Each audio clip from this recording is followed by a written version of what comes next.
contrataciones, hay fases hay fases en el proceso de contratación, ¿no? No sé si lo han visto ya, pero ¿qué me podría decir cuántas fases tiene el proceso de contratación estatal? 3 fases, ¿no es cierto? Yo considero que hay una subfase también, podrían ser 4, pero básicamente son 3, ¿no? Los actos preparatorios, la fase del proceso de selección y la fase de ejecución contractual. La subfase que yo considero es la fase de la suscripción del contrato, que es una parte también importante y es digamos, es un punto de quiebre, ¿no? Para dar pie a la etapa de ejecución contractual. Muy bien. Quisiera hacer una primera pregunta. Nosotros, cuando hablamos de solución de controversias, primero, ¿a qué nos estamos refiriendo? A que existen 2 partes que no están de acuerdo sobre algún cuestionamiento, ¿no? De manera general. ¿Son impugnables los actos preparatorios? O sea, en la fase de actos preparatorios, ¿se pueden impugnar esos actos? No se pueden impugnar esos actos. Cuando hablamos de solución de controversias, estamos hablando entonces solamente de aquellas controversias que se originan en las 2 fases de contratación, referido al proceso de selección y a la etapa de ejecución contractual propiamente. Cuando hablamos de los procesos de selección, sabemos que, o mejor dicho, la solución de controversias trata de un proceso de impugnación, o lo que se le conoce comúnmente como una presentación de un recurso de apelación. Eso es lo que van a ver en esta oportunidad conmigo, porque la etapa de solución de controversias en la ejecución contractual lo voy a tratar con un colega mío que se llama Alan Díaz, que eso ya será después del break. Muy bien, ¿qué es un recurso de apelación? Un recurso de apelación es un recurso administrativo en el cual se puede impugnar cualquier acto administrativo desde la convocatoria de un proceso de selección hasta antes de la suscripción o la celebración del contrato. Es un recurso administrativo por el cual se puede impugnar todos los actos administrativos dictados en el proceso de selección desde la convocatoria hasta aquellos emitidos antes de la celebración del contrato. Eso está en el reglamento de la ley de contrataciones. El recurso de apelación puede ser resuelto o puede ser conocido y resuelto tanto por la entidad como por el Tribunal de Contrataciones del Estado. ¿Cómo se determina? ¿Qué me puede decir cómo se determina la competencia en ese caso? ¿En qué casos corresponde que la entidad analice y resuelva un recurso de apelación y en qué casos corresponde que el Tribunal de Contrataciones del Estado conozca y resuelva un recurso de apelación? Porque se debe determinar la competencia para saber ante quién se interpone un recurso de apelación. ¿Alguien me podría decir cómo se determina esa competencia o en base a qué se determina la competencia? Normalmente, o mejor dicho, la forma como se determina la competencia está ligado a dos consideraciones. Primero, ¿de qué tipo de proceso de selección se trata? Y segundo,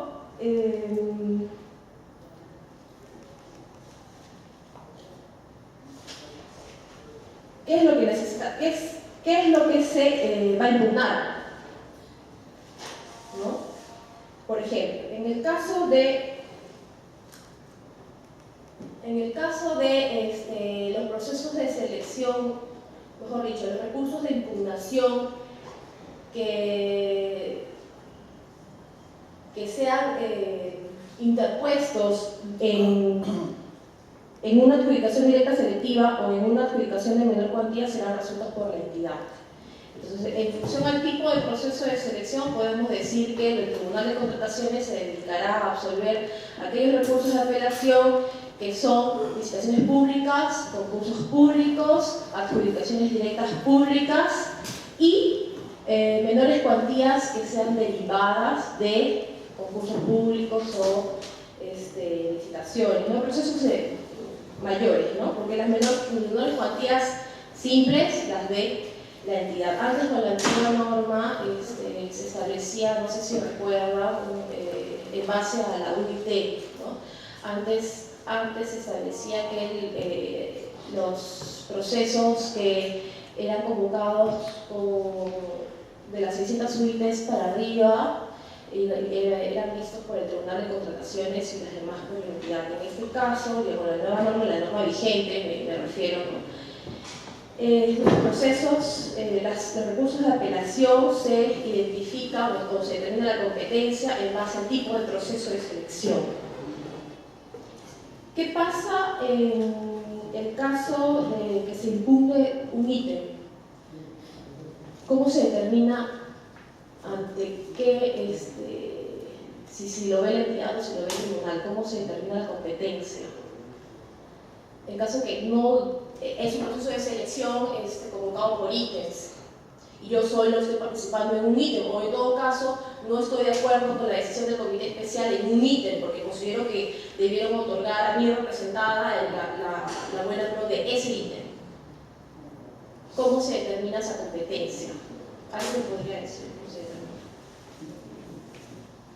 Bueno, la norma de contrataciones establece que en el caso de que se desee impugnar un ítem, será el proceso principal del cual forma parte el ítem, determina ante quién se interpone.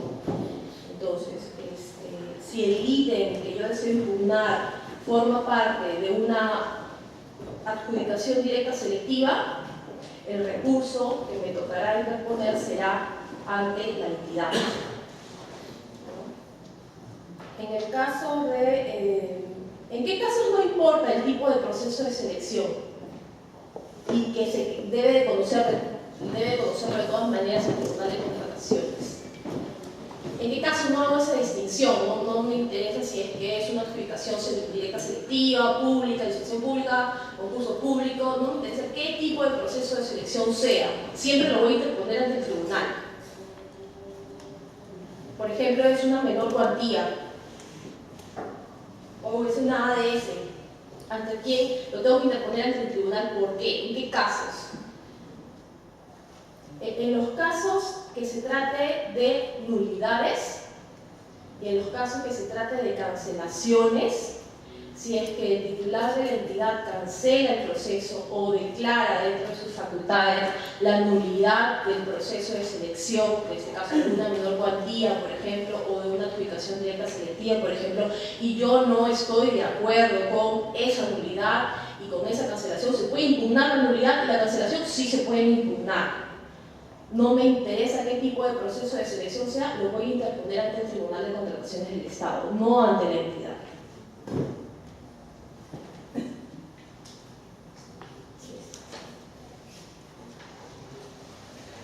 ¿Cuáles son aquellos actos impugnables? La norma de contrataciones establece qué actos son impugnables y qué actos son inimpugnables.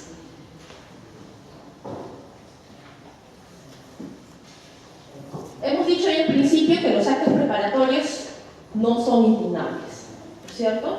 Entonces, los actos dictados por el comité especial, cualquier acto dictado por el comité especial, menos los actos preparatorios, porque tenemos en cuenta de que la norma establece que un recurso de apelación se interpone desde la convocatoria del proceso de selección. ¿Ok? Durante todo el proceso, cualquier acto que se desarrolle durante el proceso de selección puede ser impugnado hasta antes de la celebración del contrato. Los actos expedidos luego de haberse otorgado la buena pro y hasta antes de la celebración del contrato son impugnables. Por ejemplo, ¿qué casos? ¿Alguien ha visto o alguien ha ustedes trabajan en empresas públicas? ¿Cuántos trabajan en empresas públicas? Levanten la mano, por favor. ¿Y empresas privadas, que vean el tema de contrataciones en empresas privadas, los demás? ¿O qué se desempeña? Usted, señor, ahí de la esquina, ¿qué trabaja? Trabajo en la Municipalidad de Lima. En la Municipalidad de Lima. ¿Ve el tema directamente de contrataciones con el Estado? No. No ve. Está aquí porque quiere ampliar su información. Perfecto. Bueno, entonces algunos trabajan en entidad pública. ¿Alguien en la empresa privada? No, nada. Entonces, los que trabajan en las entidades públicas, que es la mayoría, luego de haberse otorgado la buena pro y hasta antes de la celebración del contrato, ¿qué actos se pueden impugnar ahí?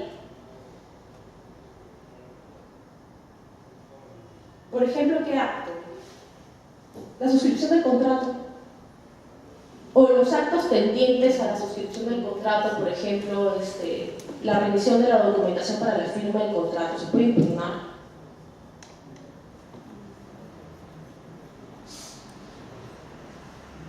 No se puede impugnar. ¿Qué actos se pueden impugnar? Desde que se otorga la buena prueba hasta la celebración del contrato. Por ejemplo, se me ocurre, ¿no?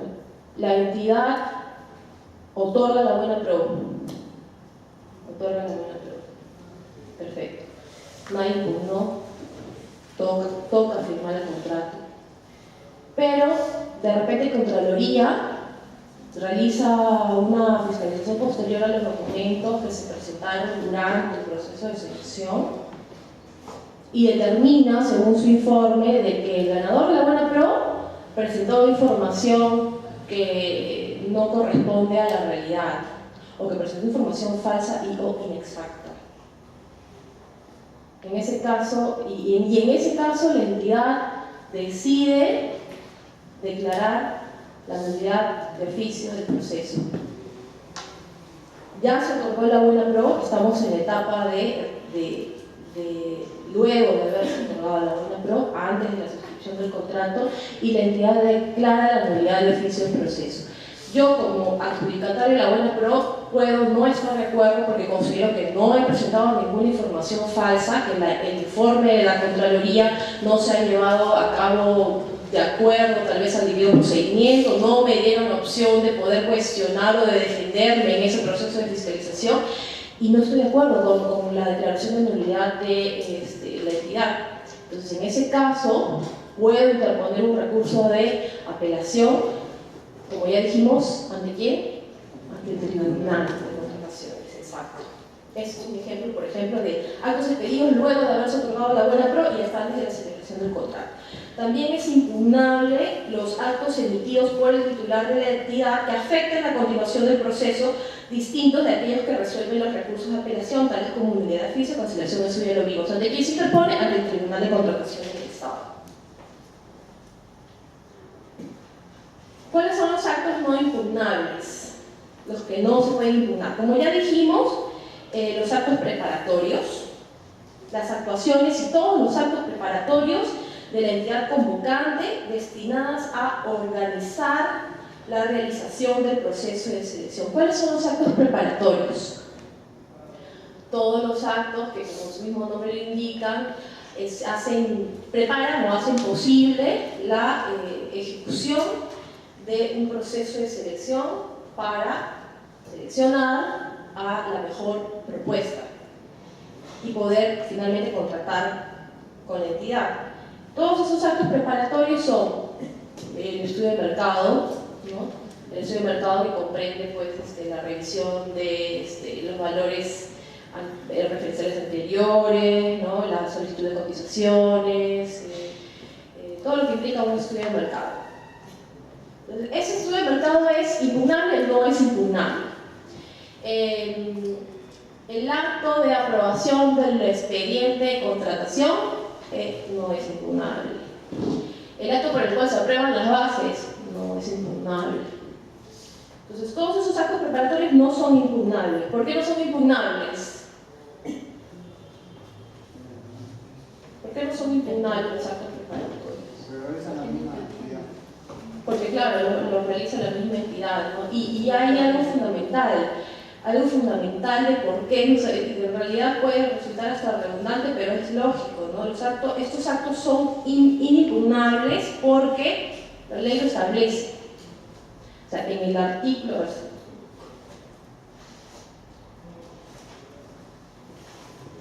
artículo 106 del reglamento de la ley de contrataciones establece que es impugnable, principio de legalidad, tan solo por eso, porque la ley lo dice. ¿Qué otros actos son impugnables? Las bases del proceso y la integración de las bases, a pesar de que la integración de las bases forma parte del proceso de selección, es una actuación dentro del proceso de selección, esa actuación no es impugnable. Entonces hay una excepción, no cualquier acto, no todos los actos que se realicen a cabo dentro del proceso de selección son impugnables. Las bases, la integración de las bases no lo es, esa es una excepción a esa regla. Luego, las actuaciones materiales relativas a la programación de los procesos de selección en el SEACE y las referidas a la inscripción de participantes. Claro, es un acto, digamos, de inscripción de participantes dentro también del proceso de selección, ¿no? Que no se puede impugnar. Así como los relativos a el registro de las actuaciones en el SEACE tampoco son impugnables. Luego las exoneraciones de los procesos de selección, que una entidad decida en base a la emisión de la opinión de las áreas correspondientes, me refiero a un informe técnico, en virtud a un informe técnico, en virtud a un informe legal, decida no llevar a cabo un proceso de selección, eso se llama exoneración, ¿no? Me exonero de realizar el proceso de selección en base a ciertas consideraciones establecidas en la norma también, ¿no? De repente no realizo un proceso de selección porque no es necesario, tal vez el servicio es personalísimo, solamente lo puede brindar una persona, no hay otro en el mercado. Entonces, si no hay pluralidad de postores, ¿para qué voy a hacer un proceso de selección si solamente uno va a cumplir con ello? Es una causal de exoneración, ¿no? El servicio personalísimo. Entonces, esa decisión de la entidad de no llevar a cabo un proceso de selección no se puede impugnar. Situación de desabastecimiento inminente, situación de emergencia, contratación entre entidades, son causales que están establecidas en la norma que hacen referencia a una exoneración del proceso de selección que de ninguna manera puede ser impugnado por ningún administrador. Como ya vimos también, los actos que se generen para o con el fin de suscribir el contrato, o sea, la solicitud de documentos, aunque con la norma vigente no se solicitan, ¿no? Ya saben la modificatoria, ¿no? Que no se solicitan los documentos para la firma del contrato como anteriormente sí se solicitaba. Ahora simplemente el postor, futuro contratista, es el encargado de, sin comunicación previa alguna, remitir los documentos a la entidad para la posterior suscripción del contrato, ¿no? La revisión de esos documentos, el cuestionamiento referente a la revisión de los documentos, eso no es impugnable.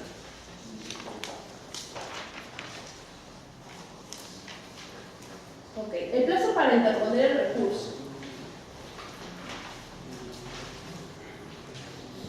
El plazo para interponer el recurso dependerá también de qué tipo de acto se desea impugnar y dependerá también del tipo de proceso de selección que sea. Entonces, también aquí tenemos dos consideraciones para saber cuál es el plazo que tiene el postor o el participante postor que desea impugnar un proceso de selección. No está de acuerdo con alguna actuación del comité especial, ¿en qué plazo lo debe interponer?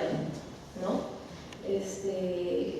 Si lo realiza fuera del plazo establecido en la norma, pues simplemente su pretensión no va a ser satisfecha, ¿no? Entonces dijimos, depende del tipo de acto y depende del tipo de proceso de selección. Si yo deseo impugnar, si un administrado, un postor, mejor dicho, o un participante desea impugnar la buena pro y los actos anteriores a la buena pro, entonces el plazo para ese acto dependerá también de qué tipo de proceso de selección sea. Para el caso de las licitaciones públicas y los concursos públicos, el plazo es de 8 días. Ahora, ¿8 días de qué? 8 días contados a partir de cuándo, la pregunta. ¿A partir de cuándo cuento? Por ejemplo, me otorgan la buena pro el día 1. Y yo tengo 8 días para impugnar esa buena pro.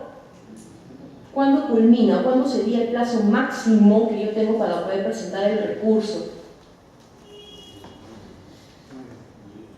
9.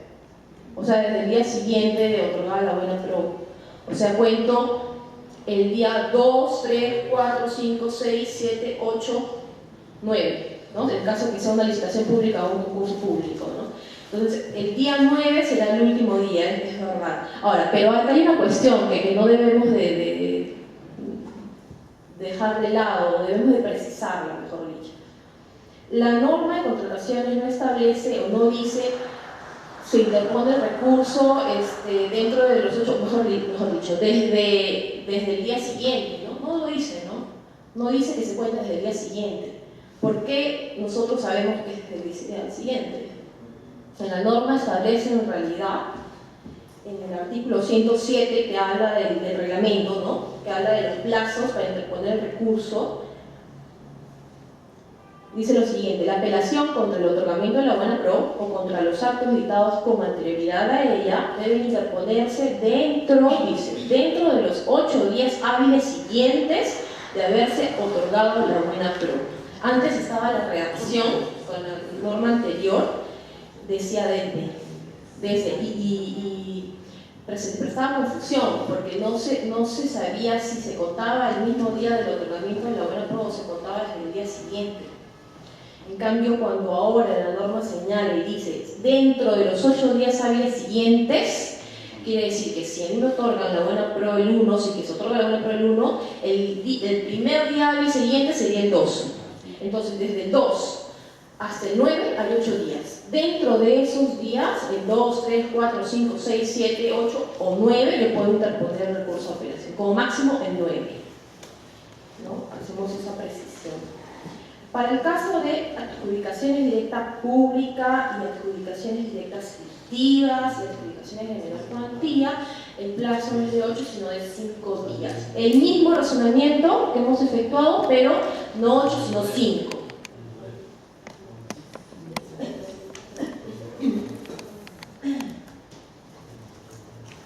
Bueno, si yo deseo impugnar un acto que no es la buena pro, otra actuación del comité especial distinta a la buena pro, y que no sea antes del otorgamiento de la buena pro, ¿no? Porque acá hay dos cosas, ¿no? Antes de la buena pro y hasta la buena pro, o si no los actos distintos a ellos, dice la norma, quiere decir los actos posteriores a la buena pro, ¿no? Entonces los actos posteriores a la buena pro sigue el mismo razonamiento igual que en el otro caso, pero en este caso ya no se cuenta a partir del otorgamiento de la buena pro, porque va a depender de qué tipo de acto yo deseo impugnar. Entonces, si por ejemplo el acto que yo deseo impugnar se da al tercer día posterior al otorgamiento de la buena pro, ya no cuento los 8 días desde que se otorgó la buena pro, sino cuento los 8 días desde que yo tomé conocimiento de ese acto. No dice desde cuándo se dio el acto, sino desde que yo tomé conocimiento. Tengo que probar, ¿no? Que si tomé conocimiento, por ejemplo, por el SEACE, depende de cómo. Pero igual es en el caso de licitaciones públicas y concursos públicos, 8 días se entiende que es digamos que es un proceso más complejo, ¿no? Y 5 días para las adjudicaciones directas públicas, selectivas y menores cuantías. Ahora, los plazos varían si es que lo interpongo ante la entidad o lo interpongo ante el tribunal. El plazo que yo tengo para interponer un recurso de apelación varía, depende, no, es el mismo, tanto para la entidad, si yo lo interpongo ante la entidad o lo interpongo ante el tribunal de contrataciones, el plazo que yo tengo para presentar mi recurso de apelación sigue este mismo esquema, sin distinción. ¿Cuál es el efecto. ¿Cuáles son los efectos de la interposición?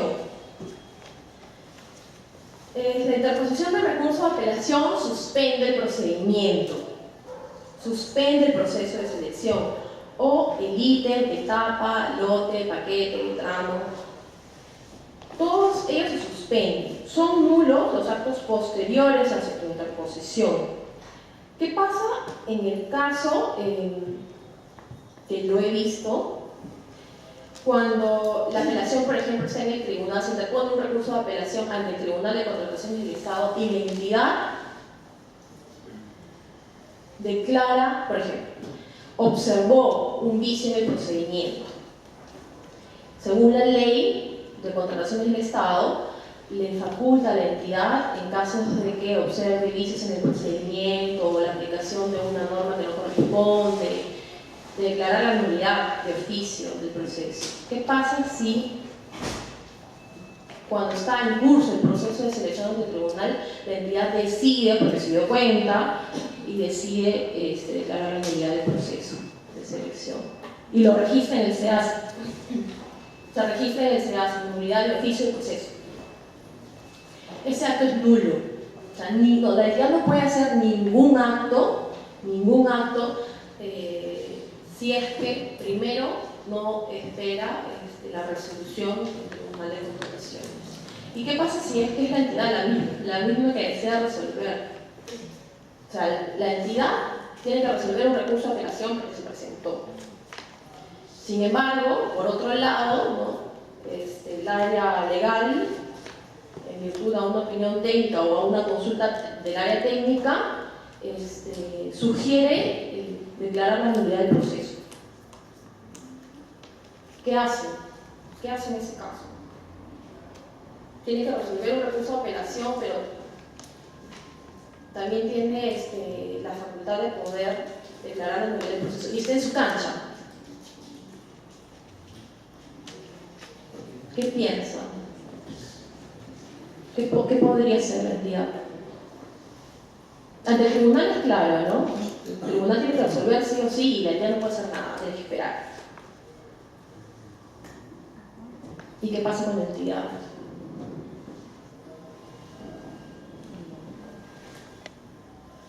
¿Alguna opinión?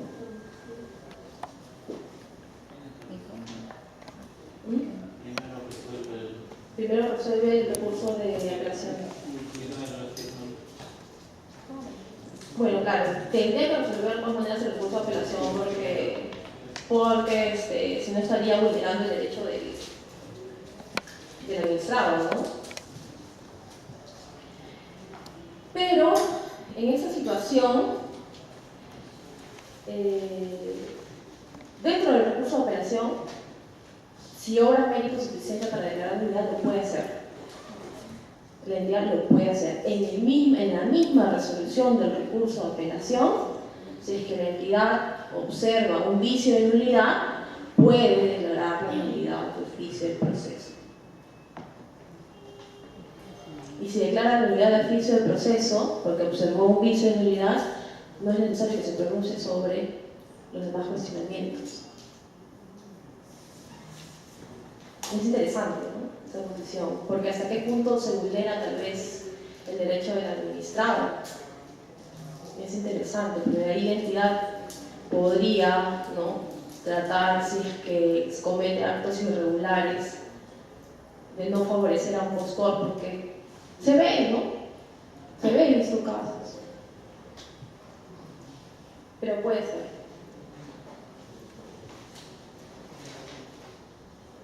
Bien, la admisibilidad del recurso de apelación. ¿Cuáles son los requisitos de admisibilidad del recurso de apelación? Los establecidos en el artículo 109 del Reglamento de la Ley de Contrataciones del Estado. ¿Cuáles son esos requisitos? Primero, que sea interpuesto ante mesa de partes, ¿no?, del tribunal, si es que corresponde interponerlo ante el tribunal, o ante mesa de partes de la entidad. Luego, la identificación del impugnante. La identificación del impugnante, en la identificación pues tiene que consignar su nombre, si es persona natural, su nombre, su número de DNI, si es persona jurídica, la denominación o la razón social, el número de RUC, si es consorcio, los integrantes del consorcio, ¿no? Los nombres o denominación o razón social. ¿Qué más? La representación, el poder, la vigencia, el poder, en el caso, por ejemplo, si es que es un consorcio, la vigencia de poder de cada una de las empresas consorciadas. Y en el caso de consorcio, por ejemplo, quien tiene que interponer el recurso de apelación, ¿quién es? Se pueden dar dos casos, ¿no? Pueden interponer el recurso de apelación los representantes legales de cada una de las empresas consorciadas, que son personas jurídicas todas, ¿no? O puede interponerlo también solamente el representante legal común, adjuntando su promesa formal de consorcio, donde establece, ¿no?, quién es el representante legal común. También bastaría solamente su firma, no es necesario la firma de todos los consorciados. Es el caso de identificación. Luego, el petitorio, antes, señalar un domicilio procesal, señalar un correo electrónico, señalar el número de teléfono, el número de fax, y eso es todo. Si es que faltan alguno de esos, a veces no ponen el número de fax, y por el número de fax observan el recurso, observan el escrito, y tienen que, bueno, para solucionar el escrito te dan 2 días hábiles más, ¿no? Pero a veces para esas cositas también son observadas. En el caso, a veces no tanto de las entidades, pero el Tribunal de Contrataciones, por ejemplo, sí lo observan, ¿no? Luego el petitorio, que comprende pues la petición clara, precisa de lo alegado, de lo solicitado, los fundamentos de hecho y de derecho. Tiene que haber una conexión lógica entre los fundamentos de hecho y de derecho. Las pruebas instrumentales son los medios probatorios, ¿no? Al interponer mi recurso de apelación puedo fundamentar muy bien mis fundamentos de hecho y de derecho, pero si no pruebo lo que estoy diciendo, no hay mérito, ¿no? El solo dicho no puede hasta no ser contradecido, ¿no? O sea, tiene que probarse lo que está diciendo. Las pruebas pueden constar en las mismas bases, pero tiene que haber siempre un sustento. La garantía, importantísimo, porque sin garantía no se declara como no presentado el recurso. La garantía es cuestionable, o sea, yo tengo una opinión propia, ¿no? O sea, el tema de la garantía, hablando estrictamente en derecho, digamos que es una traba, ¿no? Porque en principio todos los